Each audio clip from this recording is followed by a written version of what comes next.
Hello Internet, Takami here with a guide to Vale Guardian mechanics. There's a lot to cover here, so let's dive straight in.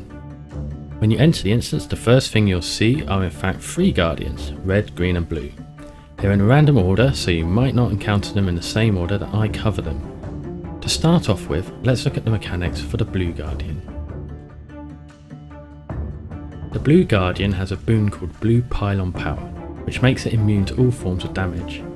However, you can remove this boon using any boon stripping skill, or even a sigil on your weapon which does the same.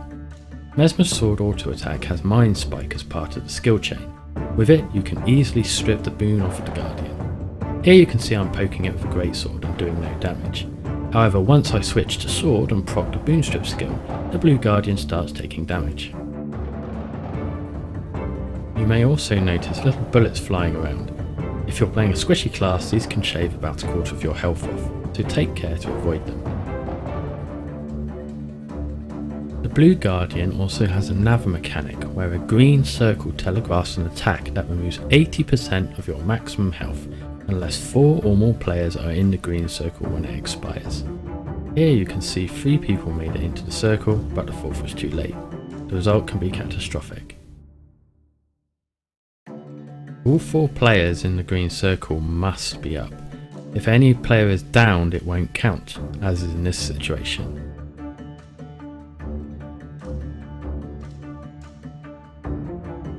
To ensure the group does not take such a large amount of damage, make sure you have 4 people in the circle topped up with health. The players inside the circle will take a hit of around 1 to 2k damage. Remember, this attack deals at most 80% of your life bar. If you have enough health, you will be able to survive the damage even if the circle is entirely missed. Just for clarity, here I am just under 80% health when the attack hits and it sends me into down state. There are other ways to mitigate the damage from this attack. For example, here I am using Mist Form to make myself invulnerable while the attack hits. Skills such as Rebound also trigger when players take lethal damage. Mesmers are the most versatile of classes when it comes to triggering invulnerability. Here, due to my trait setup, I'm able to create distortion by using Signet of Inspiration.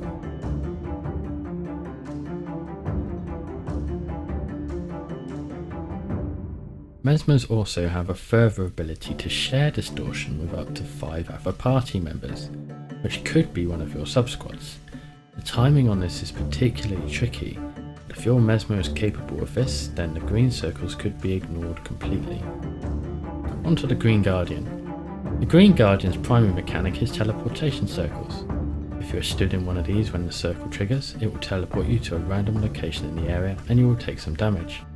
The easy and obvious way to avoid this happening to you is to simply walk out of the circles or dodge them. You can also block them or use invulnerability to negate them. You can also jump over the teleport circles. You will still take damage, but you won't be teleported. Onto the red Guardian.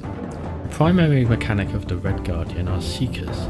These are slow moving orbs of death that shave off tremendous amounts of health if you are stood in them. The Seekers will gravitate towards players and can't be destroyed, but you can control them.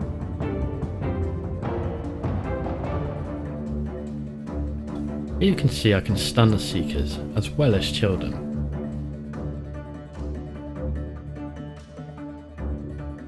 Immobilize also works, as well as knockbacks, pushes and pulls. Do take care to not pull Seekers into your party.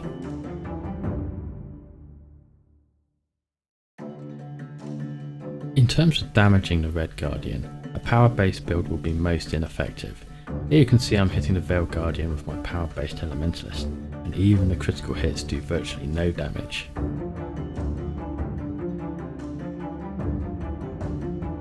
In this example, I'm using my condition based Ranger. The main damage is still ineffective, but the condition ticks are dealing a good amount of damage to the red Guardian.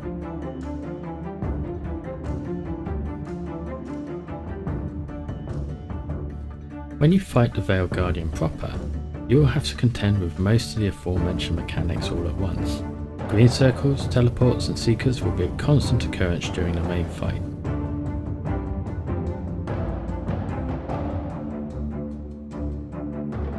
Shortly after you enter the arena, the Veiled Guardian will move towards the player with the highest toughness.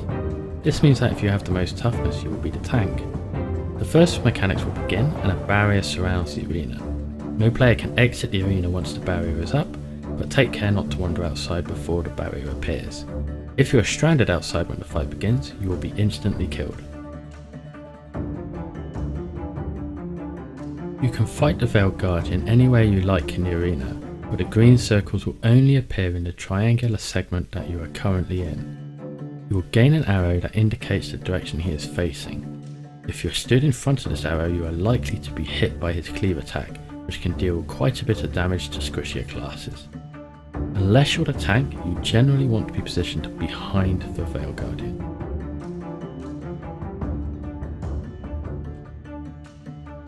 When the Veiled Guardian's health reaches 66%, he will enter a split phase. The Guardian turns invulnerable and runs to the middle of the arena. Then separate green, blue and red Guardians appear at each pylon, and players become attuned to the coloured zone they are currently in. Players stood within the range of a colour that is not their attunement take increased ticks of damage. Otherwise, the mechanics are as explained previously.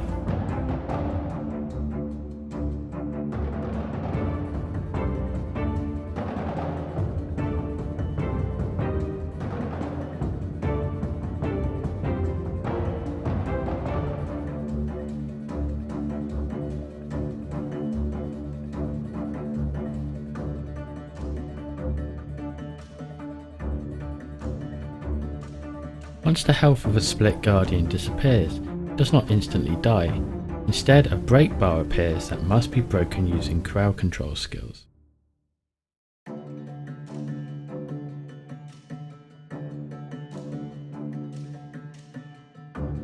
Once the split phase is completed and all three coloured Guardians are defeated, you return to fighting the regular Veiled Guardian. However, a few more mechanics are added at this point. Pylons become unstable, creating an area of the arena that pulses damage to players stood in them. The first area that becomes unstable is always the green area, and unstable areas change every 20 seconds in a clockwise rotation. In this example, you can observe one full rotation of the unstable pylons in this phase.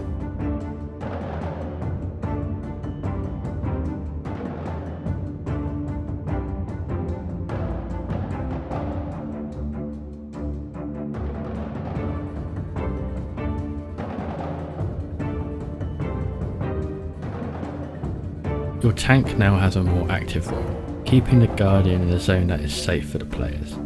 Should the players fall behind, potentially they could be stuck in an unstable zone and have the green circle spawn in that area.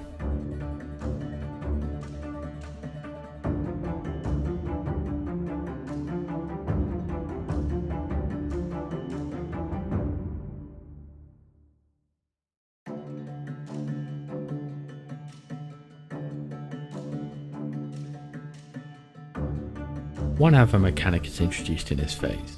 Periodically, the Veiled Guardian will stop, raise his arm in the air, and cast Magic Storm, which spews many bullets around the arena. These bullets deal quite a lot of damage and are not easily avoided. This skill does expire after some time, but it is generally safer to break the Guardian's break bar to stop the attack from continuing. Once the Guardian's health reaches 33%, you will enter a split phase once again, which is exactly the same as what you did earlier.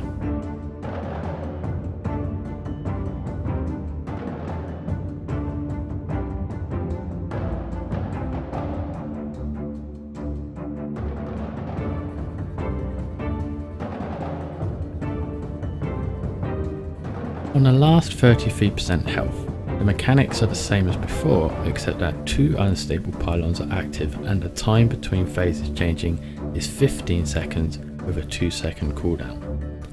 Keeping out of unstable areas is even more key in this phase, and breaking the Veiled Guardian out of Magic Storm slowly could result in pylons catching you up rapidly. The first areas that are unstable in this phase are always the green and blue areas and cycle clockwise as before.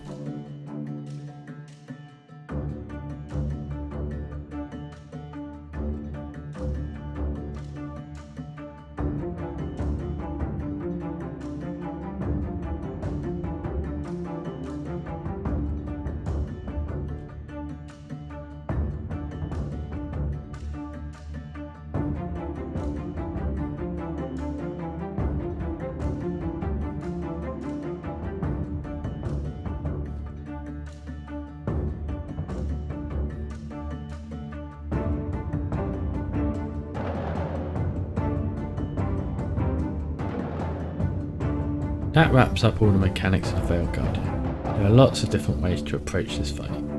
Many groups have their own individual strategies for where to tank the Guardian, whether to run for green circles or ignore them, and how the party should separate in the split phase.